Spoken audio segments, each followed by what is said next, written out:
Hello mga happy people, heto na naman tayo. Kagigising ko lang pala, medyo putol-putol yung tulog ko kagabi dahil sa sobrang lamig. Malamig nga talaga dito sa Kapatagan.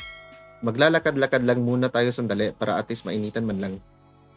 Grabe, pag may plano pala talaga kayong mag-overnight stay sa Kapatagan, kailangan nyo palang magbaon ng mga jacket, ekstrang kumot, at medyas. Pero kahit may baon ako, tinatablan pa rin. Dito, dahan-dahan ako nakaabot sa palengke nila. May mga meat shop din dito na sinasabit yung mga karne ng baboy. Dito din pala yung dating terminal nila ng mga motor. Dito naman yung vegetable market nila.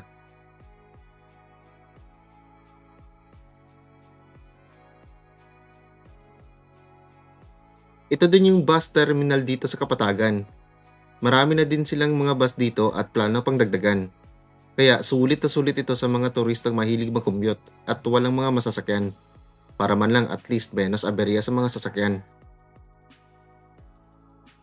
Dito pala ang other side ng sentro ng Kapatagan. May terminal din dito. At may fruit stand.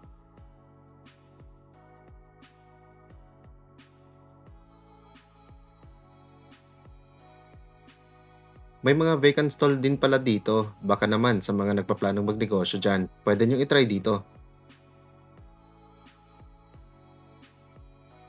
Uy, puging-pugi siya dito oh.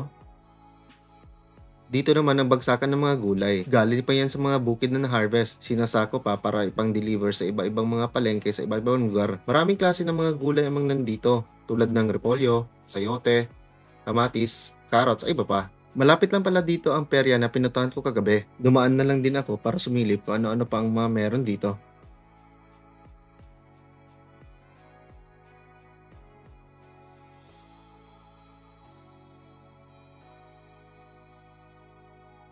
Maya-maya ay bumalik na din ako dun sa bahay na tinuloyan namin kagabi.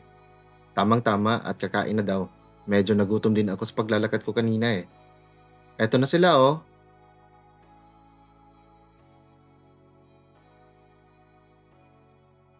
Tara, kain tayo. Pagkatapos kumain ay naglakad-lakad naman kami kasama ng aso namin na si Luna. Medyo na-bored din siya para at least matunawan man lang din yung mga kinain namin. Bumalik na din kami ni Luna doon sa bahay. Napagod yata yung alaga natin no? Huwag muna matulog ha at may lakad pa tayo. Nagyaya kasi yung pinsan ni Joy na magpunta sa Camp Sabros, yung kakababa lang galing barko. Sikat na pasyalan din ito dito sa Kapatagan. Very overlooking kasi dito at refreshing at relaxing in nature. Masarap sa amoy ang lugar, malayo talaga sa syudad. May mga rides na pala dito. Sa pagkakaalala ko, parang wala pa yata diyan dito ah. May zipline na sila at cable lift. Yung isasakay ka at dadalhin sa kabilang bukid tapos pabalik na naman. Very extreme ito na trip ah. Marami talagang pumupunta dito sa Camp Sabros. Maliban sa environment, marami ding mga vintage na mga figurines at items dito. Si Jollibee at McDo nandyan. Lumang gas station, lumang kotse, telephone, traktor, vendo machine, music player machine, at iba pa. Retro style ko ika nga.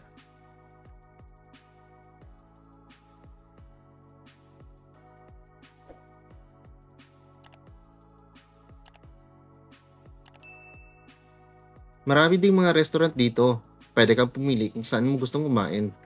Siguro pare-pareho lang ang mga menu dyan.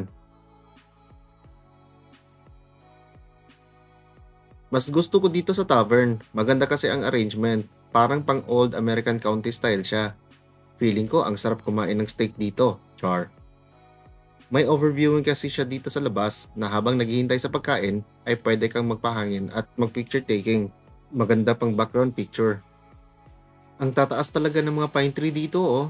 Kung sa bagay, kailan ba lumiit ang pine trees? Char. May horseback riding din pala dito oh. Baka gusto nyo itry.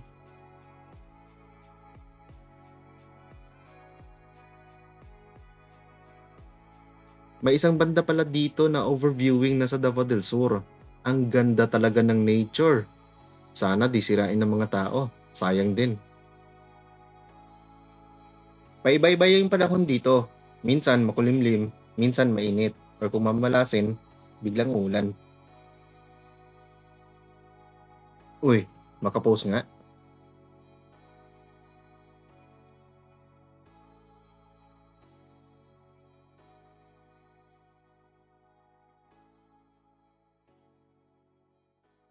Uy, nakabalik na pala tita nyo oh. Di namin namalayan na binilihan na pala kami ng ticket para sumakay ng zipline. At dahil bayad na, wala na kaming magagawa kundi sumakay na lang. Nagtutulak kami dito kung sino ang mauna. Kasi siya daw ang kukuha ng mga pictures or video kung sakaling lilipad na. Nag-volunteer na lang ako na muna. Basta kaka-pressure kasi kung sakaling nasa hulihan na ka. Kaso si Daylan pala yung partner ko. Good luck, boy! Now, experience the adventure.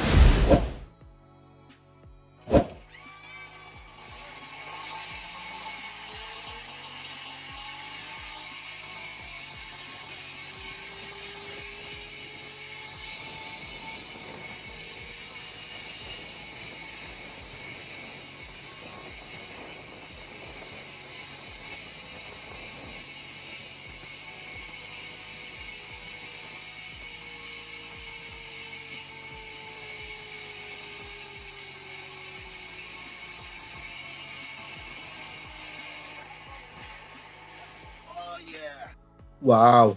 Conquer your fears, live your dreams. At ito pa ang mga kasunod.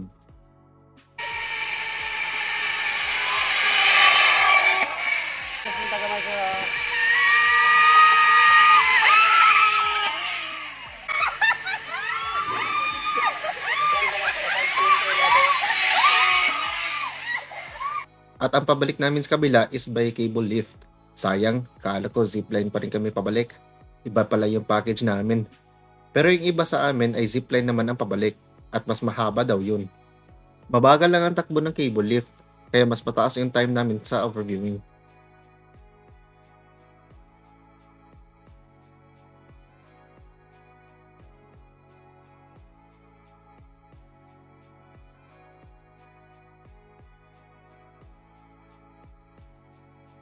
At ayan, nakarating na din kami sa wakas.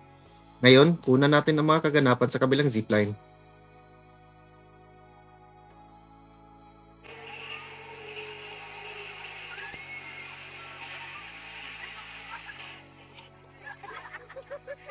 At doon nagtatapos ang adventure experience namin sa Camp Sabros. Lahat kami nag-enjoy, lalo na sa mga nag-zipline. Paalis na sana kami nang biglang nagyaya ang isang pinsan ni Joy na magpunta daw muna sa bahay nila. Doon na lang daw kami mag-lunch at tumambay kahit sandali lang. Kaya after dito, Digos trip na naman kami kaso wala ng adventure. Only relax lang. So hanggang dito na lang. See you sa next videos.